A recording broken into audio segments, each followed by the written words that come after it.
cats do really weird things. If you are watching this right now, just because you are interested in doing our Awesome Week Challenge assignment, which is fantastic. We do the Awesome Weeks, first of all, so I can actually take a week and just stick my head in a box that is filled with books about volcanoes and learn everything there is to know about volcanoes.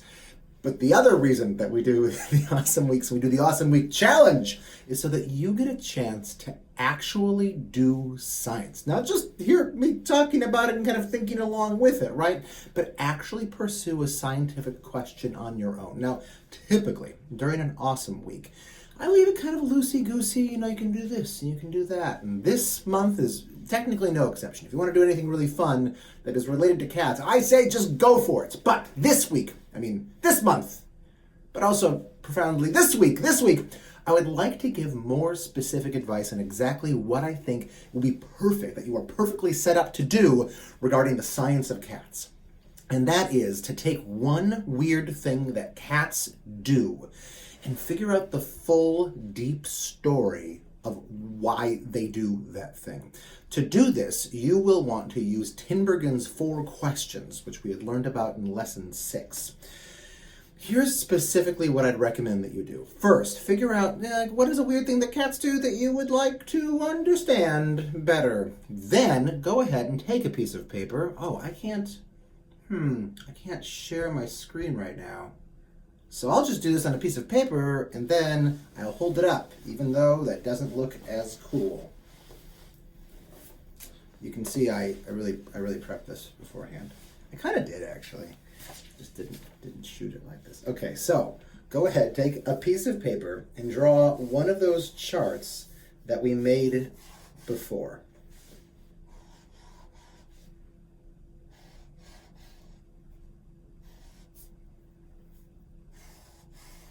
Ooh, look. Great. Make it look like that. Over here, write down how. Down here, write why. Up here, write now. Make sure that it looks different than how. Oh boy, have I made that mistake. And then in this one, write down past. We now have 4 spots to write different ideas about why cats might do a thing. Then just Google what you are looking for. For example, if your question is, why do cats bite their owners, bite me when I rub them on the belly? You can just literally type that into Google. And Google will give you some really interesting stuff for that. What you need to watch out for is to try to fill in all 4 of these. So just for example, if we were doing why do cats bite me when I rub their bellies or whatever, pet them sometimes, this first thing, you're looking for the mechanism. That is what are the parts of the cat, how does it just actually work? What are the bones, or what are the muscles, or what are the things going on in the brain that are necessary to actually make that behavior happen? Sometimes this one for cats can be very boring and very obvious because you already know a lot about the mechanisms. The mechanisms are obvious. They have fur, and they have muscles, and they have bones, and whatever. Sometimes it's not. If you're doing something about cat vision, you actually might get into the kind of hidden realities of what is going on inside of a cat's eye. Warning, it's very interesting. So you'd write that down here. So I don't know, for cats and biting, I guess you'd write down something about their teeth, and you'd write down why are their teeth so darn sharp? And you'd write something about, I guess, their reflexes for why they suddenly jump really fast. I'm kind of making this up. As you are doing research, I recommend just copying and pasting some stuff in here. If you want to do this on the computer, just rewriting in your own words if you want to do this by hand or in a Word document or something like that. And then this one is the development box.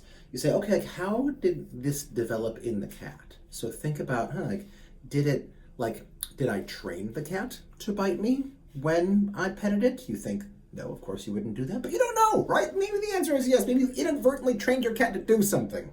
So you can think about training right here. I'm taking these on specifically for cats. Maybe though it happened earlier than that. Maybe it wasn't something that you trained the cat to do. Maybe it was something the cat just automatically started doing on its own because it was just kind of playful exploration and found out that it really liked something. It maybe just takes glee and joy out of biting you when you pet it.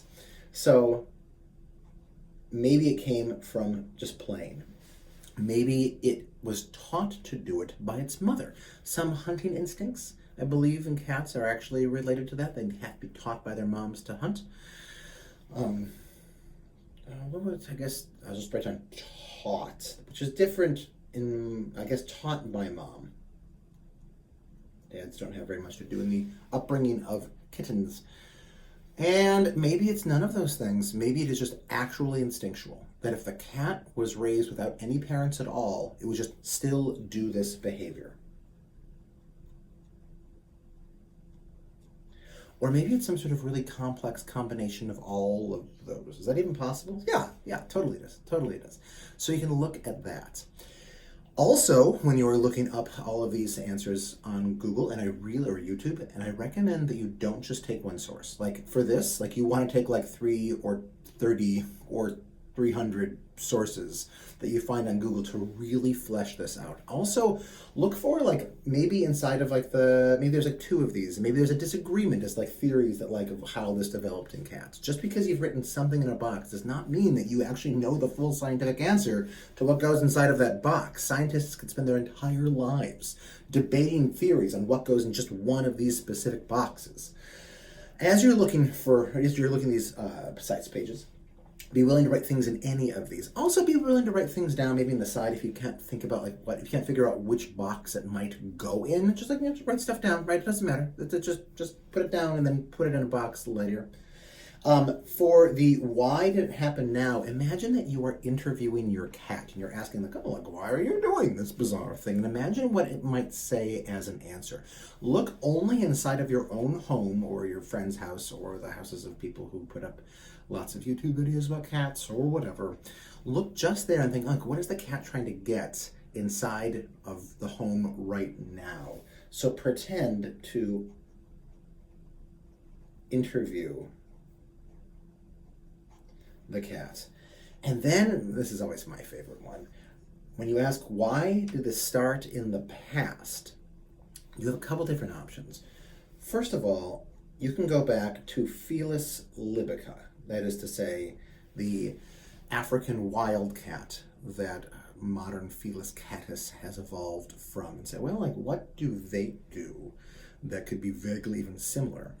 Could it be that our Felis catus, or domestic house cat, is doing something because it thinks it's a Felis libica, its brain thinks it's out in the wild, and it's doing something that might actually be really dumb to do inside of a house, but would make sense if it were in the wild, like if the box was not a box but was a hole or something like that? I don't know.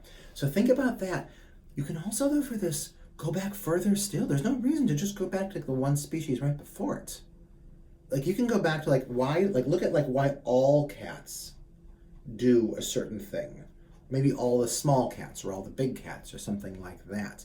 You can go back so that's, by the way, another kind of hint for how you can sort of approach why did this start in the past. You can look at other related species of cats and say, do they do anything that is similar? Can I get an insight as to what is going on with my cat on my lap right now? I do not have a cat in my lap right now. From looking at how snow leopards or how jaguars or how Siberian tigers or whatever, how they do their stuff. But you can go back even further than that if you want. You can look at the dawn of predators. You can look at all of the meat-eating animals and say do velociraptors, do T-Rexes, do anything that's similar to this? Do wolves or wolverines? Do sharks? Do sharks do anything that is very tangentially related animal, not even a mammal? Do they do anything that's related to this, that looks like this? So you can do all of that. I have one recommendation for you, totally optional. So we talked, of course, about Nico Tinbergen.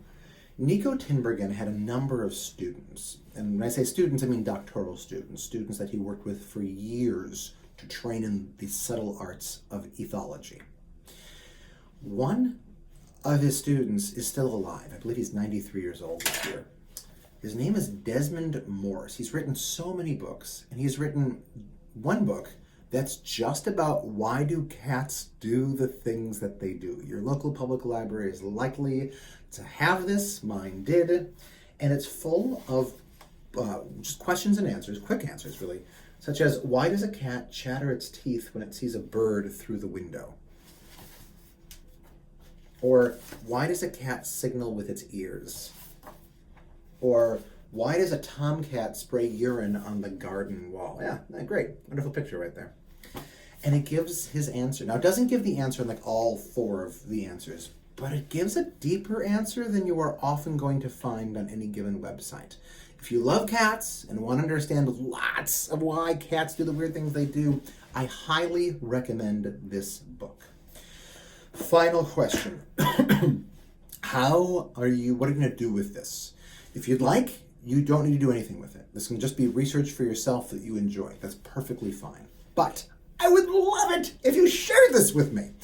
You can share it any way that you want. If you want to make a video of you just like reading your things and then to a camera and looking really shy and nervous, it's perfectly fine. If you want to like write a script and like act this out with a cast of thousands, as long as you're properly masked and are outdoors, it's probably fine. If you want to make a comic strip for this, that's fantastic. If you want to make an animation for this, that's great. If you want to just write this in an essay or send it in an email to me, that's fine. I only ask that you make it fairly easy for me to access, read, whatever. If you write it up by hand, if you can try to have it so it's like fairly neat handwriting, I really appreciate that. It just makes my life a lot easier.